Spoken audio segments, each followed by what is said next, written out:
If you're crying over losing a partner right now, exiting a relationship, I want you to take pen and paper. I want you to write down in one section all the good things that he's done for you. Did he say nice words? Was he loyal? Buy you flowers? Whatever, like all the good things, and then the bad things, okay? Then I want you to look at that paper. And if the bad column is way longer than the good one, I want you to fold the paper like this, okay? Fold the paper. And then I want you to start drying your tears, okay? Then I want you to go to the bathroom and I want you to take a deep look in the mirror. And I want you to ask yourself, why am I crying over losing a problem? Because honey, you did not have a partner, you had a problem. Hi guys, my name is Liz and welcome back to my channel. In this video, I will show you how to get over heartbreak very fast, because honestly in my life, I've always gotten over things very fast, especially in a relationship. I've done some things that I feel like really helped me and can help you too. First thing I want you to ask yourself is, was the relationship genuinely good? We have this psychological phenomenon. It's called rosy retrospection. So what our brain basically does in any situation that involves loss, like loss of a friendship, loss of a job, loss of a partner, what your brain is going to do is remember the more positive memories, because it's like a coping mechanism for the brain to just make you feel better. Now, you have to genuinely be honest with yourself and get out of that emotional state and be like, let me actually reflect on the relationship. What I, for example, did with my recent ex right now, when I just found out about the cheating, I was like for 2 days in very much shock, because this person portrayed themselves as someone that they weren't. So now I have to question, who did I sleep next to for the past year, you know? Like, who is this person actually? So then when I started really reflecting on the relationship, I was like, it wasn't that good. I felt suffocated. I had all these things and I'm like, the relationship wasn't good. So I honestly got what I wanted. And I remember the first time that I saw him again was in London. That was like 3-4 weeks after this all had happened. And we sat down and we had a conversation, and I looked at him and I said, you know, I'm so grateful that you did this, because you allowed me to step out of this relationship. Because I'm the kind of person, I am very patient with a partner and I don't like to date around. I will stick to one partner. And even if like things happen where I'm like, oh, that's a red flag, but it's not that bad, so then I stay. After only a shocking things happen or something where I'm like, oh, that I can definitely not accept, I feel like I give myself permission to leave. Because otherwise I constantly feel bad for the person. I feel like I'm abandoning them, you know? Ask yourself, like, was the relationship genuinely good? Or are you literally like talking yourself into thinking that it was genuinely good? Because if it was that good, why did it end? Like, what was the reason that it ended? Another thing you should ask yourself is, are you heartbroken or is your ego hurt? So when our ego is hurt, we normally look at our self-worth, okay? We feel like we weren't worthy enough, or that person didn't view us as highly as we thought they would, or love us as much. But I can honestly tell you, honey, listen to me, it was not about you. If a person did something bad to you, or if they cheated on you or did whatever, there is nothing you could have done that person would not have done that. That is their character. And you shouldn't take their character and put it on yourself and be like, this defines me. No, it doesn't define you. Like, if you were genuinely good with them, if you were honest, if you were loyal, and they did you like that, then there's nothing you could have done.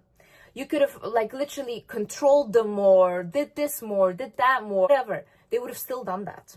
That is in their character. You have to think like, oh my God, someone that wants to hurt someone in that kind of way, how do they think? You have to be very, very selfish, first of all, and you have to be so inconsiderate of your partner to do that. So they just didn't consider you, and they won't consider the next person. That is the pattern. That is who they are. Like, for example, when my dad cheated on my mom for like the 7,000th time, but then this time he actually got married to another woman and he left. He called her and he was like, look, I still want you back. I still want to be with you. And my mom was on the phone and she told him, listen, I do not feel any sadness that you left, because you are a problem, and you are a problem that has left. And she said, I feel bad for your new wife, because you did not leave with a new personality. You left with the same personality that you have.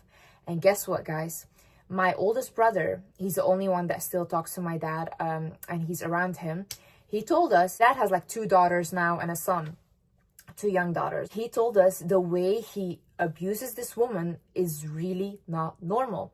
And these little daughters of that new wife go to my dad and they say, why do you do this to our mom? And I'm literally thinking to myself, you're out here traumatizing every single child. Like, how is this normal? This is not normal. But look, he never changed. He just switched the woman, but his character stayed the same. Also, as you guys know, like I said in the last video, I have joined BetterHelp myself. I already had 2 sessions with my therapist from BetterHelp, and she actually encouraged me to start journaling again. And she told me to write down, what did this situation make me feel? What is it really about? And when I was journaling down those emotions, I came to the conclusion that this situation made me feel abandoned. And coming from an abandoned childhood, this was very triggering for me, because the person that you trust, the person that you sleep with, you never expect them to abandon you, especially if they didn't give you any signs that they would abandon you. So I really found a lot of hope in talking to my therapist, and that is why this video is also sponsored by BetterHelp. If you want to join therapy but you don't know where to start, or you don't know where to begin to find a therapist, you just don't have the energy for it, you can just look up BetterHelp and start with finding a therapist. It is also way cheaper than other therapy options that you have out there. You also get a wide selection of available therapists. They are licensed, they are experienced, and they are from a lot of different backgrounds, and you can choose which one is the right fit for you. Now, if you find that the one that you have matched with is not the right fit, BetterHelp allows you to switch therapists with no additional charge. This would not happen in real life. So if you think that you might benefit from therapy, then please click the link in the description down below, or visit betterhelp.com/wizardliz to get 10% off your first month at BetterHelp. Another thing is, losing a bad person is never a loss. You got protected. God gave you the biggest protection. Even if it takes 10 years, even if it takes 20 years, at the end of the day, when you have that switch in your head and you click and you say, you know what, this is what I won't accept anymore, and you walk away, or you say like, this is the last time you've treated me like that, and you walk away, I applaud you. And honestly, God bless you with opening your eyes, because a bad person is going to ruin you. And when you are in that relationship, you cannot see that for yourself. You cannot see the future ahead, because you're kind of confused in an emotional, abusive situation as well. You don't know what's really going on, and you start to kind of become like a zombie. But I promise you, once you're out of that, and once you look back, clear eyes, you're like, what the fuck was I in? What was I doing? You see, when you're around people that just energetically constantly want to take from you, you start to lose yourself. And you will see these people, they become more successful, they have this, they have that, but you start to lose your purpose. You don't feel like yourself anymore. You don't even look like yourself anymore. And then you think like, what is going on? But then you step out of that relationship, all of a sudden your glow is back, your skin is healing, you look way better, you feel better, you have motivation. You were not the problem then. I promise you, you were not the problem. Don't think like, oh my God, I should go back now because maybe it will get better. Honey, if it didn't get better by now, it will not get better. Believe me, I've been around addicts. I have been around people that had certain ways about them that never ever wanted to change. And nothing what I did to try to help them or try to make them change ever did anything. Never. If someone doesn't want to change themselves, and if they don't take that necessary steps to change, you will not see a new person. They'll probably die like that, truly. Another thing is, allow the emotions to come over you. Allow these emotions to purge and process. Reflect on the situation and ask yourself, okay, why do I feel like this right now? You feel immense sadness because, yeah, it's normal. You just lost a person that you were with every day, probably. You were texting them every day. Like, that is hard loss. It's almost like someone died. Someone cheated on you. It's like figuring out that that person never existed. So now you're questioning your own reality because they did something. It's really sad. So what I would suggest then is talk to a friend, talk to a therapist, and talk it over and over and over again. God bless my sister Sabina. I've talked to her about the same situation 10,000 times. Like, I was over and over again talking to her about it because I could not understand the shock. I did not see this coming. But that really helped me to get this out of my system. And I come to a point where I was like, okay, I get it now. What I do next is, do I allow this or do I not allow this in my life? Also, for the ones thinking like, maybe if you ask the person that hurt you why they did it, that will make you feel better. Well, honestly, I did that. So I've talked to my ex so many times. We've had so many conversations over and over again. I said, why? What was the reason? Every time he gives me a reason, but that did not make me less angry. That did not help. That did not make me want to get back with him or love him. No. From the minute I found this out, the love was gone. Gone. Anything further than this is pure because the child, you see someone for who they are and the mask has dropped, you cannot unsee that. Now it's time to focus on yourself. I love going through a breakup personally because I always have the biggest glow up afterwards. And any girl that I see, whenever they go through a breakup, they come out as a baddie. So I'm like, okay. So just focus on yourself right now. Like, if you want to go to the gym and do whatever you want to do that. If you want to do more self-care or work on yourself or whatever, do that. If you just want to focus on regulating your nervous system, on finding new ways to relax, whatever makes you feel good, do that. And don't feel bad for spending money on that or investing in yourself. No, honey. This is the time that you should be extra nice to yourself. And this is also the time that you should surround yourself with people that truly love you. Love shouldn't only come from a partner. We shouldn't only talk about romantic love, because honestly, romantic love is not the biggest thing in the world. A lot of this romantic love that people talk about is like, in the beginning, it's so much fun, and then it kind of settles down into you love that person as a family member or even as friends.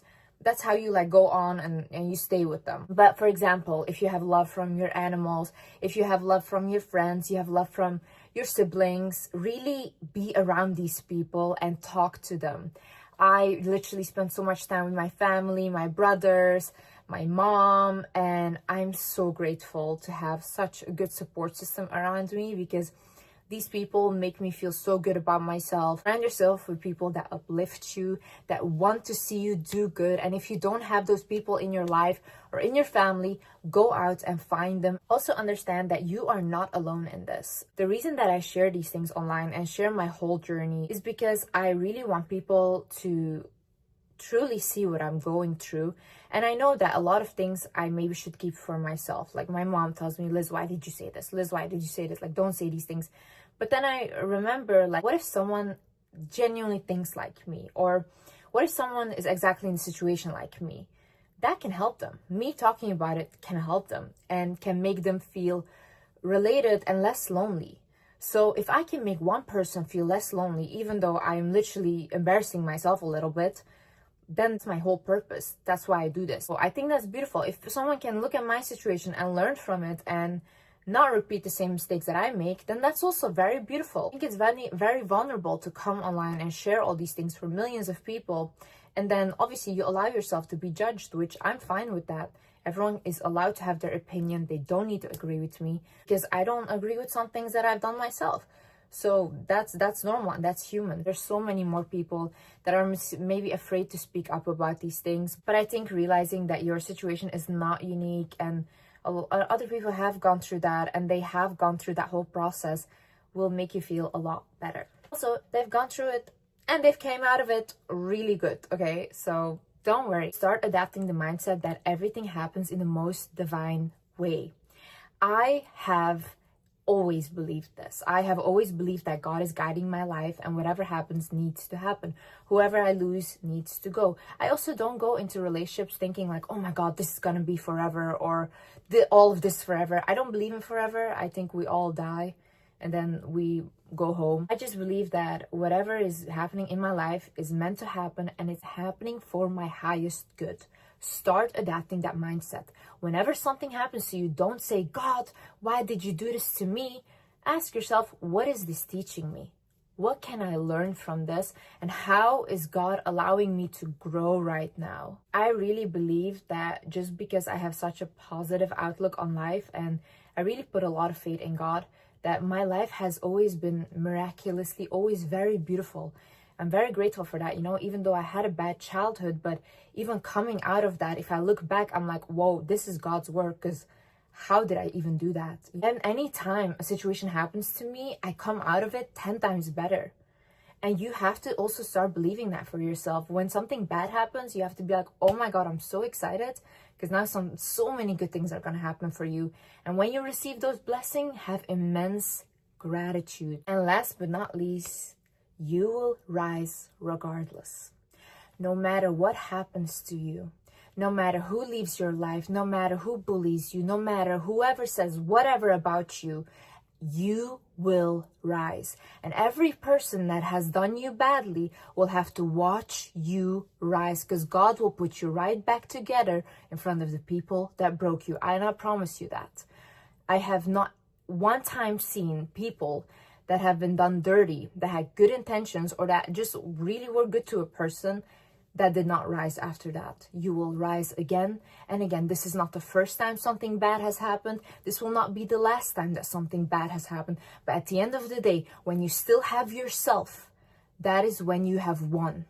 At the end of the day, when you come home and you look in the mirror and you still hold your head high, that is when you have won.